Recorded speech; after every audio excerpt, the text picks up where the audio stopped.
Selamat siang, izin memperkenalkan diri, nama saya Komang Reniliana. Di sini saya akan mempresentasikan tugas mata kuliah perilaku konsumen, yaitu tentang roda analisis konsumen. Dalam roda analisis konsumen ini terdapat strategi pemasaran, yaitu ada afeksi dan kognisi, perilaku, dan lingkungan.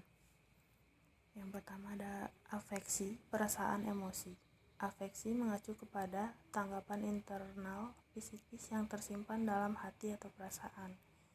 Sebagai konsumen, perasaan pada diri akan mempengaruhi sikap dalam mengambil keputusan pembelian.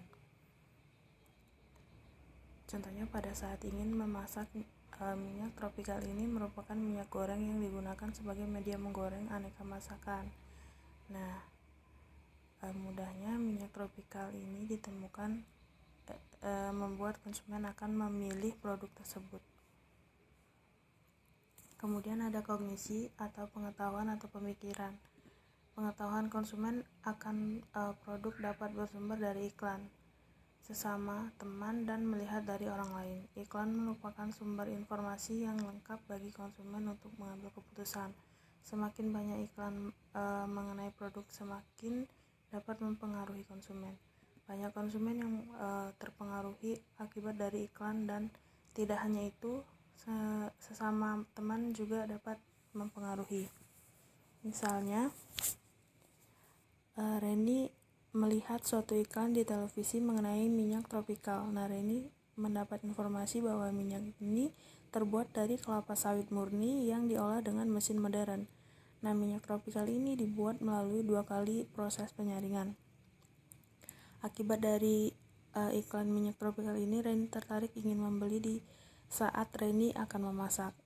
Tidak hanya itu, Reni tertarik dengan minyak tropikal akibat sahabat Reni, yaitu Ara. Ara juga sangat menyukai minyak tropikal itu dan memberikan informasi tentang minyak tersebut sesuai dengan pengalaman Ara bahwa minyak itu sangat bagus untuk dikonsumsi. Jadi sifat kognisi konsumen didapat dari iklan dan teman. Kemudian marketing strategi atau marketing mix, yaitu terdiri dari 4 komponen, yaitu ada produk, price, pledge, dan promotion. Produk. Minyak tropikal adalah minyak yang diproduksi oleh PT Bina Karya Prima. Minyak ini terbuat dari kelapa sawit murni yang diolah dengan mesin modern. Perusahaan ini mengklaim jika minyak tropikal yang mereka buat ini melalui 2 kali proses penyaringan. Kemudian minyak goreng tropikal ini juga bisa membantu menurunkan kolesterol darah karena dilengkapi kandungan omega 9 yang tinggi. Melewati proses 2 kali penyaringan, minyak goreng ini tetap bening meski sudah digunakan untuk memasak. Kemudian kompetitor atau pesaing produk. Pesaing produk itu khususnya tropikal ini sangat banyak ya pesaingnya. Kalian bisa lihat di sini, yaitu ada Sania, Sanko, Sofia, Vilma, Fortune, dan lain sebagainya. Kemudian ada price. Harga minyak goreng tropikal pada umumnya adalah 24.900 untuk ukuran 2 liter per botolnya. Harga ini merupakan harga eceran tertinggi dan berlaku pada wilayah nasional di Indonesia. Namun, tampaknya meskipun harga ini merupakan harga eceran tertinggi, ada beberapa wilayah Indonesia yang harga minyak tropikalnya masih tidak sama dengan minyak di daerah pusat. Contohnya saja di wilayah Kalimantan, di mana harga minyak tropikal ini cenderung lebih mahal, dan beberapa wilayahnya juga menjual minyak tropikal ini terkadang terpaut lumayan jauh dari harga eceran tertinggi, dan tidak ada penindak lanjutan yang lebih lanjut terkait dengan masalah ini hingga kini. Kemudian ada pledge. Pledge dapat diartikan sebagai penempatan produk. Distribusi atau penyebaran produk. Di pasar internasional, perusahaan menawarkan layanan eksklusif kepada mitra bisnis dan pelangganan di seluruh dunia. Ini telah memperluas jaringan ke negara-negara di seluruh dunia.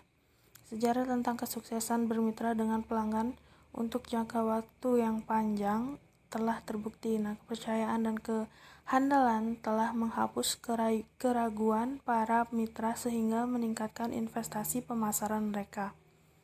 Kemudian Saluran distribusi terdiri dari 5 komponen, yaitu yang pertama ada produsen, agen, grosir, pengecer, dan yang terakhir ada konsumen. Kemudian promotion, untuk lebih mempopulerkan produknya, PT Bina Karya Prima menggunakan promosi above the line di berbagai media cetak dan elektronik. Nah, untuk bulan Agustus-September 2000, frekuensi dari iklan tersebut hampir setiap hari. Sedangkan untuk program below the line yang dilakukan baru sebatas menyebarkan brosur, selain melakukan trade promote supermarket tertentu. Anggaran untuk iklan yang dikeluarkan oleh Tropical pada Januari sampai Agustus 1999 mencapai 1,93 miliar dengan komposisi iklan TV menyerap 1,8 miliar atau 93,2%, surat kabar 128.340.000 atau sekitar 6,6%, dan majalah 3.800.000 atau sekitar 0,2%. Kemudian langkah pengambilan keputusan konsumen yaitu terdiri dari 5 komponen. Yang pertama adalah pengenalan kebutuhan, yang kedua ada pencarian informasi, yang ketiga evaluasi alternatif, yang keempat pembelian, dan yang terakhir ada hasil. Baik, sekian presentasi dari saya, kurang dan lebihnya saya mohon maaf. Saya akhiri, selamat siang.